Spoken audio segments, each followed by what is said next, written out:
திருச்சி காவலர் குடியிருப்புக்குள் நடந்த பரபரப்பு சம்பவம்.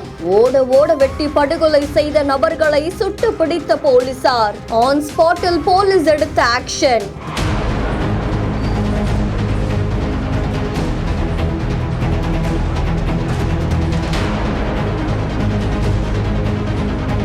திருச்சி பீமநகர் சேர்ந்த தாமரை செல்வன் அப்படின்றவங்க ரியல் எஸ்டேட் நிறுவனத்துல வேலை பார்த்துட்டு வந்திருக்காங்க அப்படின்னு தெரிவிக்கப்பட்டிருக்கு. இந்த நிலையில அவங்க இருசக்கர வாகனத்துல போயிட்டு இருக்கும் பொழுது திடீர்னு 2 இருசக்கர வாகனத்துல வந்த இளைஞர்கள் அவரை வழி மறைச்சிருக்காங்க. அதை தொடர்ந்து கூர்மையான ஆயுதத்தால தாமரை செல்வனை துரத்த ஆரம்பிச்சிருக்காங்க. உயிருக்கு பயந்து இளைஞரும் ஓட ஆரம்பிச்சிருக்காங்க. பக்கத்துல இருக்கக்கூடிய காவலர் குடியிருப்புக்குள்ள புகுந்துட்டாங்க. அங்க கிட்டத்தட்ட 200 வீடுகள் இருக்கும் அப்படின்னு தெரிவிக்கப்பட்டிருக்கு. அலறிக்கிட்டே ஓடின அவர் அங்க இருக்கக்கூடிய ஒரு காவலருடைய வீட்டுக்குள்ள புகுந்திருக்காங்க. ஆனா அங்கேயும் விடாத அந்த 5 நபர்கள் அவரை கொடூரமா கொலை செய்திருக்காங்க. இந்த சம்பவம் திருச்சி முழுக்க பெரும் பரபரப்பை ஏற்படுத்தின நிலையில பாலக்கரை போலீசார் விசாரணை மேற்கொண்டு வந்திருக்காங்க. அந்த கும்பல் அங்கிருந்து தப்பிச்சு ஓடும் பொழுது பொதுமக்கள் அதுல ஒருத்தரை பிடிச்சிருக்காங்க. அதை தொடர்ந்து மற்ற குற்றவாளிகளையும் போலீசார் பிடிக்க முயற்சி பண்ணிருக்காங்க.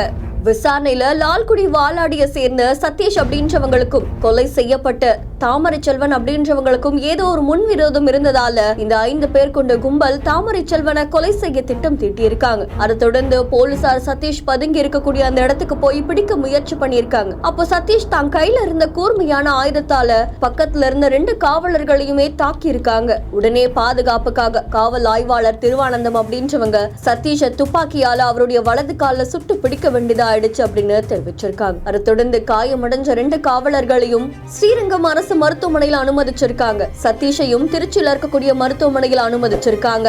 இந்த நிலையில இந்த வழக்குல தொடர்புடைய மற்ற 3 பேரை போலீசார் பிடிக்க முற்பட்ட போது தப்பி ஓடின 3 பேரும் கீழே விழுந்ததால கை கால் முறிவு ஏற்பட்டு மருத்துவமனையில அனுமதிக்கப்பட்டிருக்காங்க.